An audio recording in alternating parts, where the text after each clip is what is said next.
They didn't just criticize these movies. They raided theaters, hauled reels away like evidence, and warned audiences they'd be corrupted if they watched. The 1960s may be remembered for free spirits and flower power, but in America, some films still sent moral watchdogs into full-blown panic. What could possibly have been so shocking that entire towns moved to shut them down? You're about to find out, because when the censors came knocking, these 12 films didn't go quietly. The Immoral Mr Tes, 1959. It was the film that turned a former combat cameraman into one of America's most notorious independent directors. Russ Meyer's The Immoral Mr Tes didn't feature violence, shocking plot twists, or even much dialogue, and yet it managed to rattle censors in more than 20 states. The premise was pure mischief. A shy, everyday man gains the uncanny ability to see women in a way no one else can. What followed was less about storyline and more about playful situations. Beaches, sunny patios, beauty parlors. Meyer's camera lingered just long enough to make the viewer complicit in the main character's wide-eyed amusement. It wasn't leering so much as it was winking, inviting audiences to enjoy the joke. But in 1959 America, that was more than enough to spark outrage. Local authorities labeled it indecent. Some theaters were rated mid-show, projectionists questioned, and prints confiscated like smuggled goods.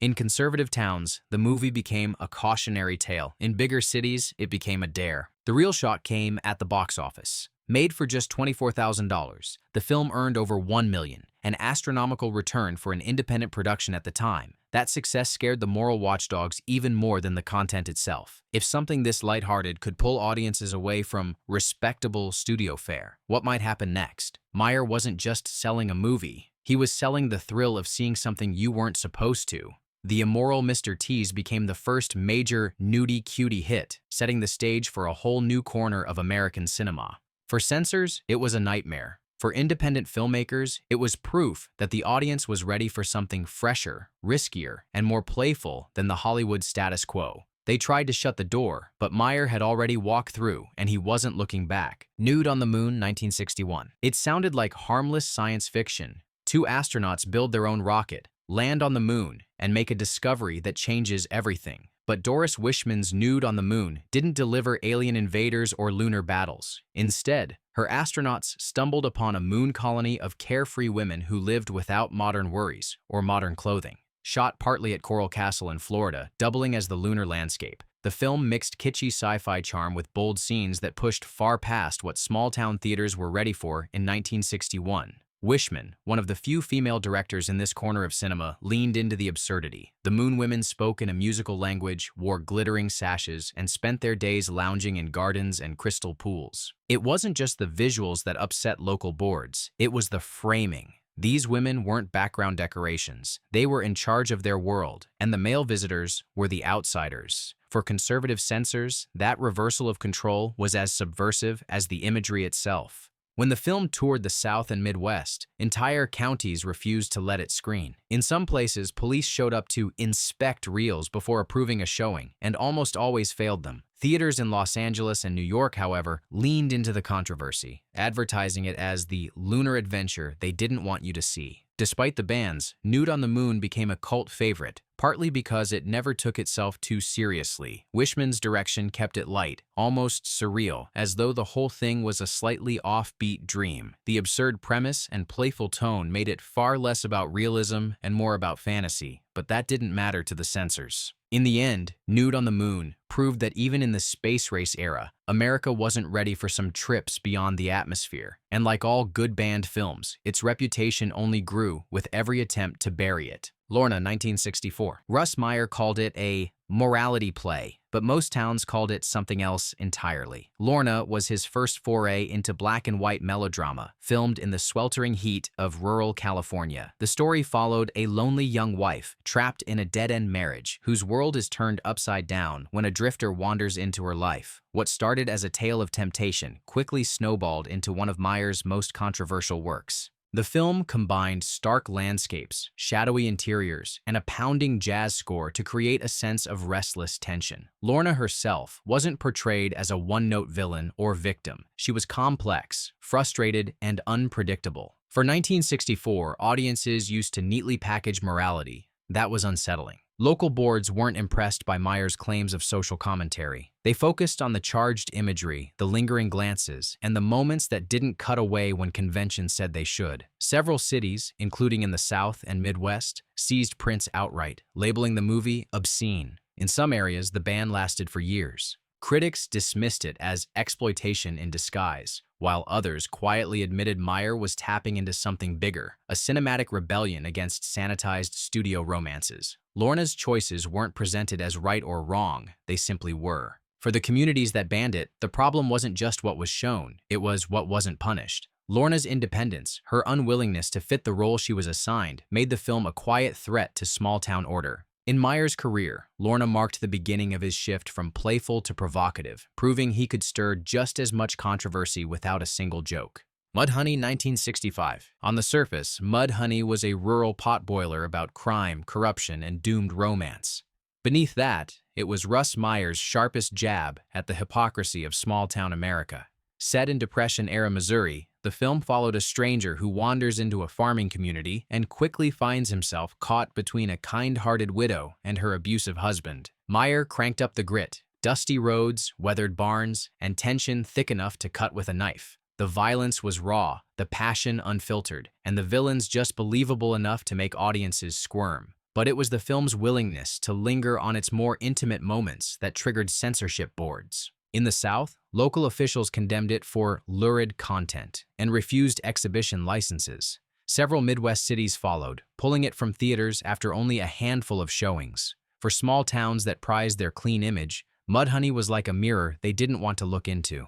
Critics initially panned it as overheated pulp, but Meyer layered in themes that kept it from being just another grindhouse title. Hypocrisy, power, and desire all tangled together, and no character was purely innocent. That moral complexity only made censors more nervous. By the time it finished its run, Mudhoney had cemented its place as one of Meyer's most divisive works, too rough for mainstream audiences, too real for small-town censors, and too intriguing to disappear. Mondo Mod 1967. By the mid-60s, youth culture was the buzzword that terrified parents and fascinated filmmakers. Mondo Mod billed itself as a documentary, but it was more of a technicolor scrapbook of the era's wildest scenes. Beach parties, motorcycle clubs, body painting festivals. The film dove headfirst into the music-driven, rule-breaking lifestyle that defined a generation. The soundtrack pulsed with rock beats while the camera roamed Los Angeles hotspots, cutting between sun-drenched coastlines and neon-lit clubs. Narration guided the viewer through fashion trends, slang, and rituals that older audiences found baffling and sometimes threatening.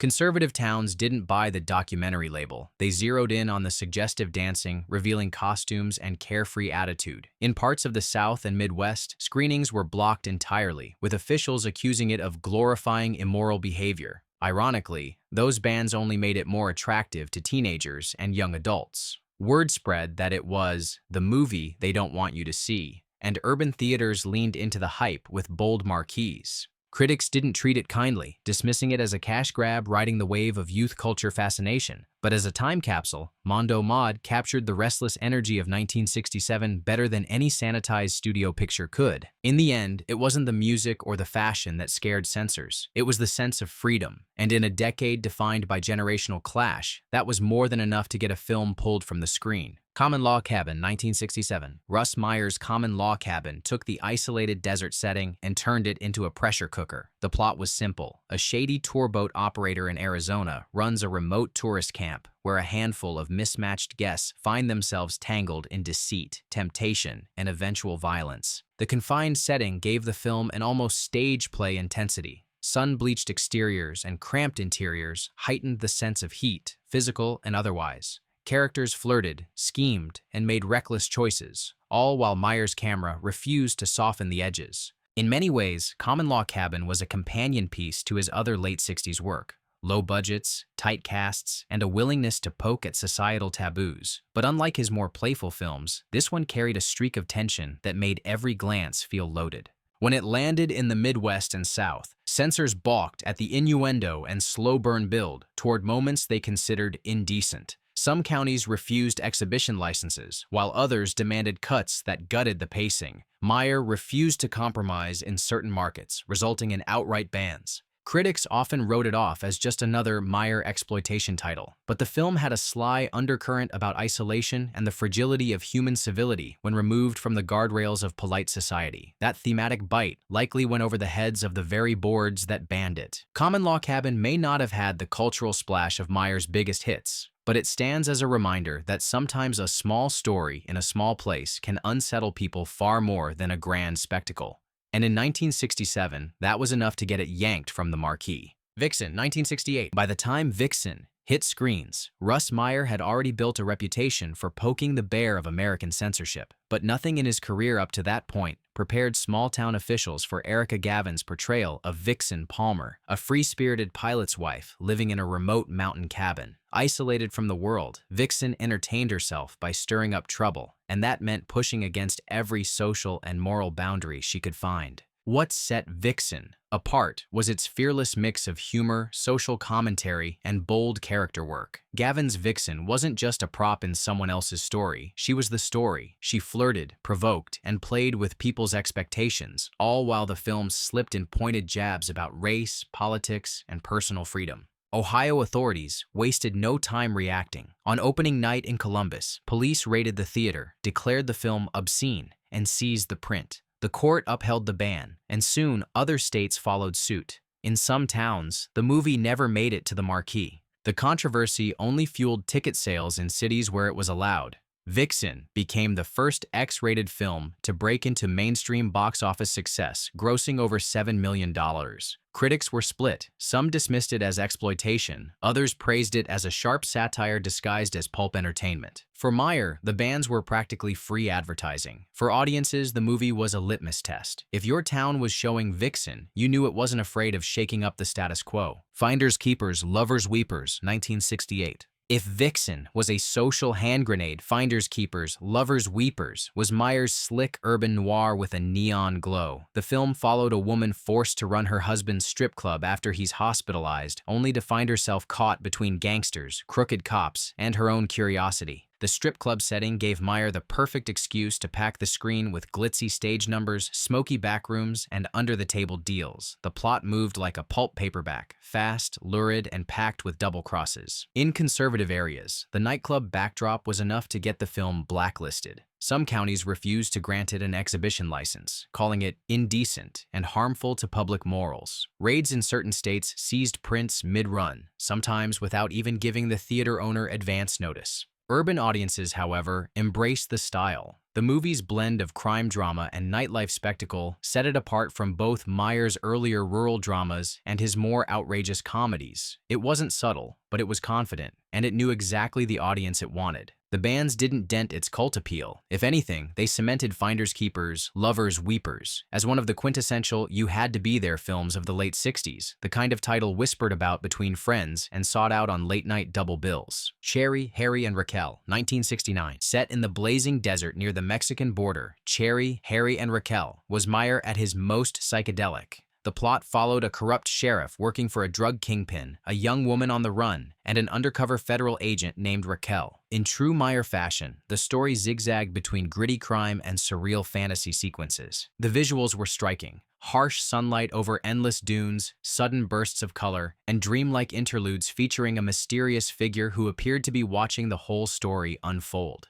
This odd blend of crime thriller and almost experimental cinema baffled critics and infuriated censors. Counties in the Southwest and South refused to screen it at all. Officials cited indecency and obscene exhibition, while others claimed it glamorized criminal behavior. The combination of risque imagery and drug-related plot points made it an easy target in an era when both topics were lightning rods. In the markets where it did play, the film found a loyal following among counterculture audiences. It wasn't just about the imagery, it was about attitude. Cherry, Harry, and Raquel reveled in thumbing its nose at polite storytelling, daring viewers to keep up. For Meyer, it was another victory in the ongoing war between filmmakers and local boards. For the towns that banned it, it was a victory too. at least on paper. But, as history shows, films like this have a way of outlasting the people who try to bury them. Eve and the Handyman, 1961. Russ Meyer's Eve and the Handyman was deceptively simple. A mysterious woman, Eve, follows a handyman around the city, appearing in his path in increasingly odd situations. Sometimes she teases him, sometimes she helps him, and sometimes she just watches. The film played almost like a silent comedy, with minimal dialogue and an emphasis on visual gags, but woven into the humor was a streak of playfulness that censors didn't appreciate. Eve wasn't shy about challenging the handyman's attention, and the framing of those moments drew just enough heat to cause trouble. In certain conservative counties, boards refused exhibition licenses, citing suggestive scenes. Others allowed it only after demanding cuts. The bans baffled some audiences compared to later Meyer works. Eve and the Handyman was downright gentle, but in 1961, it was still a bold step outside the norms of Hollywood romance. As with many of Meyer's early films, the controversy helped it find its audience. Art house theaters in larger cities embraced it as cheeky, clever, and a little bit dangerous. The bans didn't just limit the film, they helped write its legend. Motor Psycho, 1965. While biker films would explode later in the decade, Motor Psycho was one of the first to inject outlaw motorcycle culture into American grindhouse cinema. Meyer's story followed a veterinarian whose wife is attacked by a gang of 3 violent bikers. He teams up with another woman to track them down, leading to a tense, revenge-driven finale. The film had grit to spare, dusty highways, roaring engines, and an undercurrent of menace that never let up. It also featured moments that, while tame by modern standards, were enough for 1965 censors to call it indecent. Several southern counties refused to screen it at all. The combination of implied assault, revenge-driven violence, and suggestive encounters was deemed unacceptable. Police in some towns visited theaters ahead of scheduled screenings to warn owners they'd face charges if they proceeded. Despite the pushback, Motor Psycho became a key stepping stone in Meyer's career, showing he could deliver action and suspense without losing the edge that made his work controversial. It also laid the groundwork for the biker film boom that would follow. Films that, ironically, would push far past the boundaries this one was punished for. Wild Gals of the Naked West, 1962. Equal parts spoof and spectacle, Wild Gals of the Naked West took the cliches of the cowboy genre and ran them through Meyer's irreverent filter. A modern-day prospector tells a group of young men about the wild days of the Old West, leading into a series of flashbacks filled with saloon girls, rowdy outlaws, and slapstick brawls. The sets were intentionally over the top, with exaggerated costumes, painted backdrops, and stagey barroom showdowns. The humor was broad, but the stage show sequences, featuring lively cabaret routines, became the film's lightning rod. In conservative areas, the combination of comedy and risque performance was enough to earn it bans. Officials accused it of indecency and lewd exhibition, despite its tongue-in-cheek tone. In some towns, the title alone was enough to get it blacklisted before anyone even saw it. Urban audiences, on the other hand, treated it as a campy good time. The exaggerated style made it less about realism and more about parody, though that didn't soften the blow for boards determined to keep anything risque off local screens. Like many Meyer titles, Wild Gals of the Naked West thrived in the spaces where it wasn't supposed to. The bans became part of the marketing, and the film remains a reminder that even comedy can provoke outrage when it pokes at cultural guardrails. They called them indecent, immoral, even dangerous. But all that really meant was that people wanted to see them more. These films didn't just push boundaries, they exposed how fragile those boundaries really were. And in 1960s America, that was enough to send officials scrambling. Which of these would you watch first if you had the chance? Drop your pick in the comments, hit subscribe, and remember, banned doesn't mean forgotten. It means they struck a nerve.